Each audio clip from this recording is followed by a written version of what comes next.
সন্ধেবেলায় এই পেঁয়াজি থাকলে একদম জমে যাবে সন্ধ্যাটা। একদম বৃষ্টি পড়ছে, মেঘলা মেঘলা দিন, ওয়েদারটাও ঠান্ডা হয়ে এসেছে, তাই বানিয়ে নিলাম পেঁয়াজি। নমস্কার বন্ধুরা, সবাই কেমন আছো? আশা করছি সবাই ভালো আছো। আমি রিঙ্কি, সবাইকে রাধে রাধে। চলে এসেছি আবার একটি নতুন ভিডিও নিয়ে। সবাই পুরো ভিডিওটা দেখতে থাকো বন্ধুরা, কেউ কিন্তু স্কিপ করবে না। দেখো, প্রথমে নিয়েছি পেঁয়াজটা লম্বা করে কেটে নিয়েছি।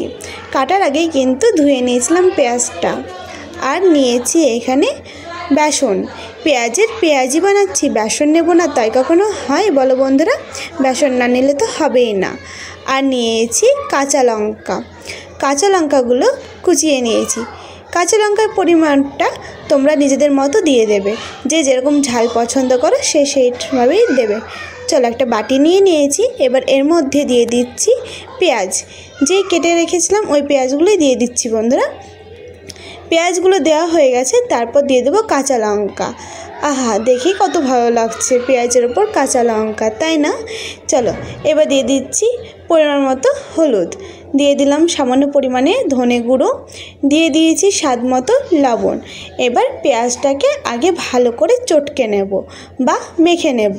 খুব সুন্দরভাবে কিন্তু লবণ, হলুদ আর পেঁয়াজ একসাথে যেন মিশে যায় সেইভাবেই মেখে নেব। চটকে নিচ্ছি যেন পেঁয়াজগুলো সব খুলে যায়, একটার সাথে আরেকটা লেগে না থাকে।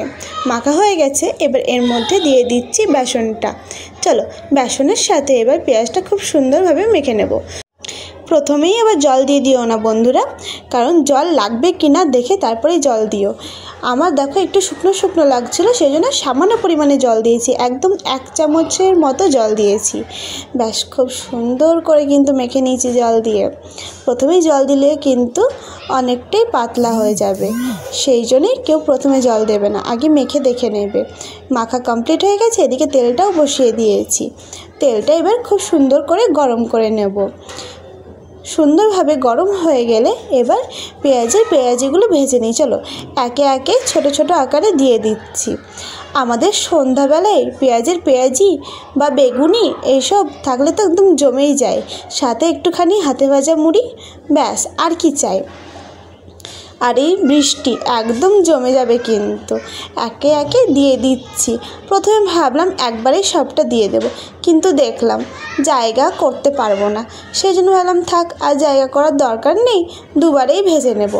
একবারে যতটা হচ্ছে ততটা দিয়ে দিই, তারপর আবার দুবারে ভেজে নেব। তো দেয়া হয়ে গেছে। এবার যেগুলো এক পিঠ ভাজা হয়ে গেছে সেগুলো উল্টে দিচ্ছি। সবগুলো তো আর এক পিঠ ভাজা হয়নি, যেগুলো প্রথমে দিয়েছি সেগুলো কিন্তু ভাজা হয়ে গেছে এক পিঠগুলো। ঠিক দেখে কিন্তু উল্টে নিচ্ছি। প্রথমেই উল্টোতে যাবে না বন্ধুরা, উল্টোতে গেলে কিন্তু ভেঙে যাবে, যেহেতু কাঁচা থাকে।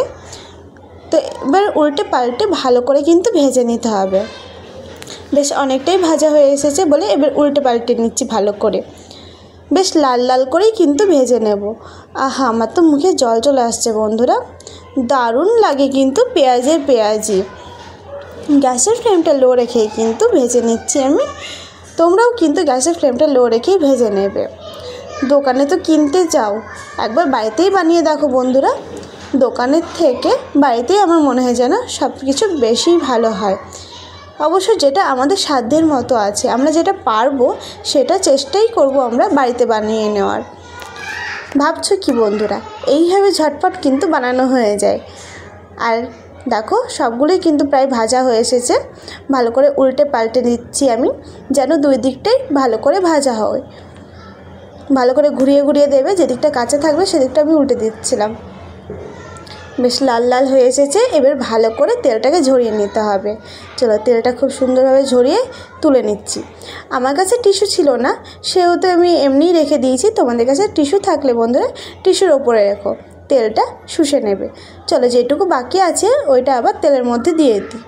আবার তো ভাজতে হবে, একই রকমভাবেই কিন্তু ভেজে নেব। দিয়ে দিচ্ছি আবারও, আর বেশি নেই, ব্যাস কয়টাই আছে।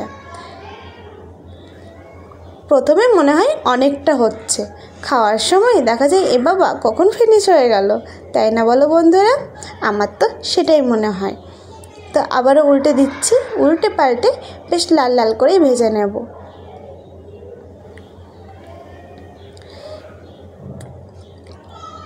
চলো বেশ লাল লাল করে ভাজা হয়ে গেছে, এবার তেলটা ভালো করে ঝরিয়ে নিই। এটা টিস্যু থাকলে ভালো হয়, তেলটা শুষে নেই। টিস্যু যেহেতু আমার কাছে ছিল না, তাই আমাকে এমনি তুলে নিতে হয়েছে। বন্ধুরা তোমরা পারলে টিস্যুর মধ্যেই তুলে নিও। তো সবগুলো কিন্তু ভাজা হয়ে গেছে, এবার এর ওপর দিয়ে ছিটিয়ে দিচ্ছি একটু বিট নুন। ব্যাস একদম জমে গেল এবার আমাদের পেঁয়াজের পেঁয়াজি। কেমন লাগলো বন্ধুরা আজকের ভিডিওটা অবশ্যই কমেন্ট করে জানাবে। সবাইকে অসংখ্য ধন্যবাদ এতক্ষণ ধরে আমার ভিডিওটা দেখার জন্য। সবাই খুব ভালো থেকো, সুস্থ থেকো। আবারও দেখাবে অন্য কোনো ভিডিওতে বন্ধুরা। ততক্ষণের জন্য বাই বাই, টাটা।